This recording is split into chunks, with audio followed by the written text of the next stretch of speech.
Igan, mga pangyayaring nahagip ng kamera, mga insidenteng ating susuriin at bubusisiin, walang ligtas basta. Caught on cam. Nagliliyab na sa init, mga grass fire at biglang pagkasunog ng mga gamit nahuli sa kamera. Caught on cam. Nasunog ang isang bahagi ng Chocolate Hills sa Buenos Aires, Carmen, Bohol na pininiwalaang dahil sa matinding init ng panahon. 2 burol po na apektuhan ng grass fire. Caught on cam. Ito pa, isang grass fire din malapit sa isang subdivision sa Baliwag, Bulacan na sumiklab. Tinatayang nasa 1 hektarya ang lawak ng nasabing damuhan. Inaalam pa naging sanhi ng sunog na tumagal halos 5 oras bago tuluyang naapula. Caught on cam. Napansin ng isang uploader ang pag-uusok ng lamesa sa bahay ng kanyang kapatid. Paglapit niya, dito niya nakita na isang stainless na bakal pala na nasisinaga ng araw ang sanhi ng pag-usok nito. Igan, paano kaya natin maiiwasan ang ganitong klase ng sunog sa tindi ng init ng panahon? At makakasama natin FO3 Christopher Giraw, Fire and Arson Investigation Unit ng BFP Pasig. Magandang umaga po, sir. Welcome po ulit sa unang hirit. Unang video natin, nakita yung nasusunog na burol, no? 2 burol to ng Chocolate Hills. Pinaniwala ang dahil sa init ng panahon. Sa mga kababayan po nating nakatira malapit sa mga burol na madamo o kung saan man lugar, ano ba dapat gawin kapag biglang nagliyab na ganyan?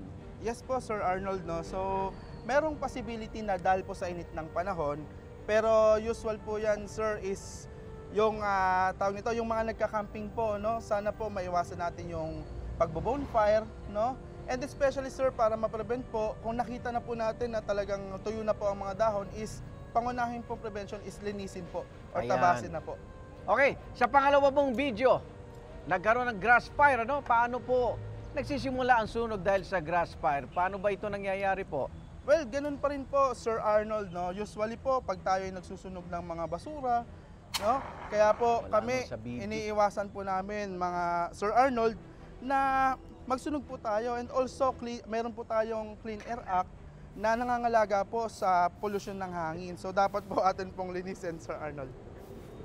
Hindi nyo po nakita, ginamit po ng fire extinguisher. At gayon, ano ginagawa niya? Ano itong nagwawali si kasama Ayan mo? po, sir. Isa po sa pangunahin natin para po maiwasan ng sunog sa kahit anong lugar po or kahit anong sitwasyon is panatiliin pong malinis yung ating kapaligiran. Walang sukal. Yan, yes po, sir. Katulad po nito, dapat nililinis po natin. Iwasan po natin yung sunugin, Sir Arnold. Wag susunugin. Yes, kahit Sir Arnold. iipunin lang. Opo, ipunin. At meron naman po tayong mga truck ng basura na nagko-kolekta po niyan. Ganun po ang proper procedure. Yung huling video, nasunog na kahoy. Pero yung lamesa, nakita pala yung bakal, nasisinaga ng araw. So ito, posible ba mangyari po yun? Yes, sir. Actually, hindi lang po dahil sa mga stainless.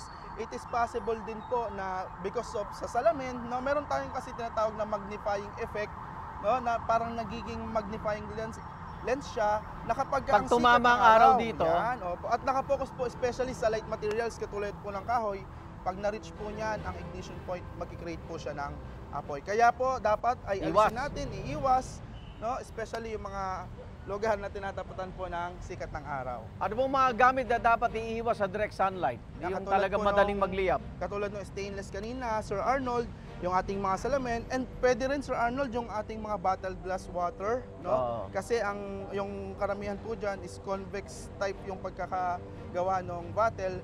So, iiwas din po natin na itapat po sa mga light materials, especially may sikat po ng araw. Maraming salamat, FO3 Christopher Giraw, Fire and Arson Investigation Unit ng BFP Pasig. Igan, ang mga aksidente, krimen o sunog ating niyang susuriin dahil simula ngayon, wala nang blind spot pagdating sa kaligtasan.